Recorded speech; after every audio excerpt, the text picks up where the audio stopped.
안녕하세요. 아이언입니다. 오늘은 공모 철회를 선택한 시몬누 액세서리 컬렉션의 이유와 앞으로 어떻게 진행되는지 알아보도록 하겠습니다. 먼저 현재 상황입니다. 시몬누 액세서리 컬렉션은 다음 주 월요일부터 화요일까지 카카오페이, 피코그램과 동시 청약으로 진행될 예정이었습니다. 하지만 오늘 시몬누 액세서리 컬렉션은 수요일 측 결과 대신 철회 신고서를 등록하였습니다. 내용을 살펴보면 최종 공모가 확정을 위해 수혜측을 실시하였으나 회사의 가치를 적절히 평가받기 어려운 측면 등 여건을 고려하여 잔여 일정을 취소하고 철회 신고서를 제출한다고 밝혔습니다. 복잡한 말이지만 간단하게 말해 수혜측 결과가 매우 좋지 않았다는 의미입니다. 기관 투자자의 배정 규모를 살펴보면 전체 공모 규모의 55%인 약 460만 주가 배정되었습니다. 공모가 하단 39,200원 기준 기관 투자자에게 배정된 주식은 약 1,805억 원이었습니다. 지금까지 기관 투자자 수요일측 경쟁률에서 가장 낮은 경쟁률은 K카의 40대 1이었습니다. 기관 투자자 배정 물량보다 참여한 기관 투자자의 수량이 40배가 많았다는 의미입니다. 하지만 이번 시몬누의 수요일측에 참여한 기관 투자자의 수량은 아예 미달된 것으로 알려졌습니다. 40대 1보다 낮은 수준이 아니라 아예 1대 1도 되지 않은 것입니다. 이렇게 기관 투자자 수요일측 결과가 좋지 않을 경우 공모가를 큰 폭으로 낮추고 공모 규모를 축소해서 진행하는 경우가 있습니다. 아이패밀리 SC의 경우도 공모가를 하단보다 큰 폭으로 낮췄고 구주 매출 물량을 취소하여 공모 규모를 줄였습니다. 시몬누도 희망 공모가 밴드 하단 39,200원보다 대폭 낮아진 3만원으로 내정하고 규모도 축소하는 것으로 조율되었습니다. 이렇게 공모 진행이 유력했지만 막판에 취소되게 된 것입니다. 낮춰서라도 공모가 진행되지 않은 데는 이번 공모의 목적을 확인하시면 이해가 빠릅니다. 시몬누의 이번 공모에서 신주 모집보다 훨씬 많은 구주 매출이 있었습니다. K카와 거의 유사한 상황입니다. 구주 매출 대상을 살펴보면 세계 최대의 사모펀드 운용회사인 블랙스톤 그룹이 2015년 3천억 원 투자해 확보한 지분의 일부입니다.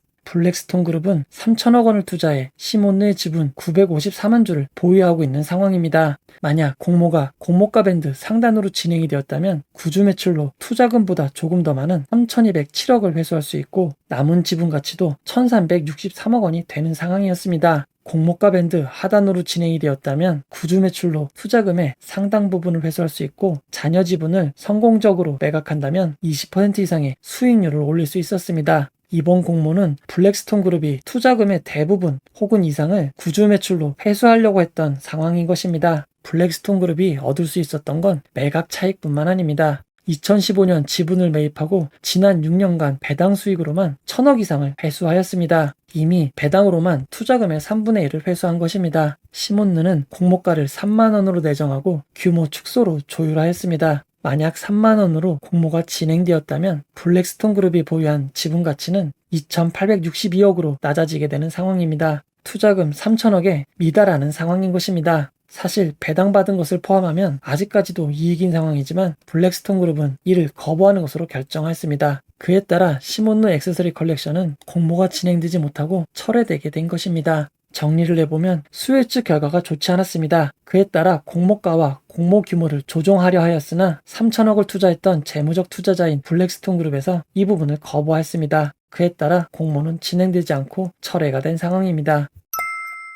향후 일정에 대해서 알아보도록 하겠습니다. 시몬누 액세서리 컬렉션은 2021년 6월 10일 상장을 위한 예비 심사를 신청하였습니다. 그리고 약 2달 뒤인 8월 27일 심사 승인을 얻게 된 것입니다. 거래소의 상장 예비 심사 결과의 효력은 6개월입니다. 즉 2월 27일까지 증권신고서를 다시 등록하면 공모 진행이 가능한 것입니다. 작년에 진행되었던 퀀타 매트릭스의 사례를 알아보도록 하겠습니다. 퀀타 매트릭스는 2020년 4월 14일 심사를 청구하였고 2020년 6월 25일 심사 승인을 받게 되었습니다. 그에 따라 회사는 8월 4일 증권신고서를 제출하였고 수요 예측을 진행하였지만 9월 23일 철회신고서를 등록하게 되었습니다. 철회신고서 제출 사유를 살펴보면 최종 공모가 확정을 위한 수요 예측을 실시하였으나 회사의 가치를 적절히 평가받기 어려운 측면 등 제반 여건을 고려하여 잔여 일정을 취소하고 철회신고서를 제출한다고 밝혔습니다. 시몬누와 글자 하나 바뀌지 않고 똑같은 내용입니다. 원래 좋은 내용은 여러 번 활용하는 것 같습니다. 철회로 끝날 것만 같았던 퀀타 매트릭스는 시간이 조금 흐른 10월 10일 증권신고서를 새로 제출하였습니다. 그리고 11월 30일부터 11월 1일 청약이 정상적으로 진행되었고 12월 9일 상장까지 하게 되었습니다. 이렇게 철회를 하는 경우가 있어도 승인 후 6개월 안에는 언제든지 증권신고서를 다시 등록할 수 있고 청약 절차가 시작될 수 있음을 알 수 있습니다.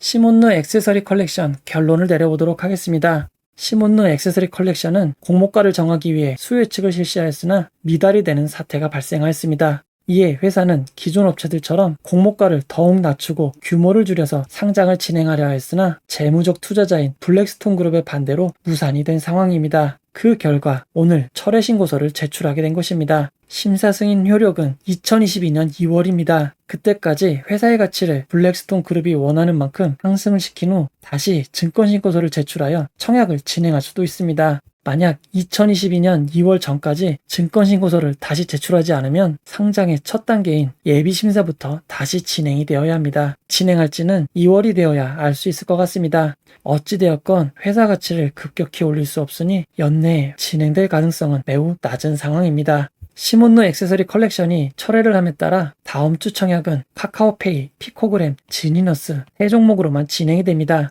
이 점 유의하시기 바랍니다. 이 영상은 후원회원 여러분들의 후원과 구독자 여러분들의 슈퍼땡스, 댓글을 통한 따뜻한 격려를 통해 제작되었습니다. 항상 고맙습니다. 이 영상은 투자 권유가 아니며 투자는 오롯이 투자자의 판단으로 이루어져야 합니다. 혹시 영상에 잘못된 점, 보충이 필요한 점은 채널의 커뮤니티 게시판이나 영상 고정 댓글로 안내해 드리도록 하겠습니다.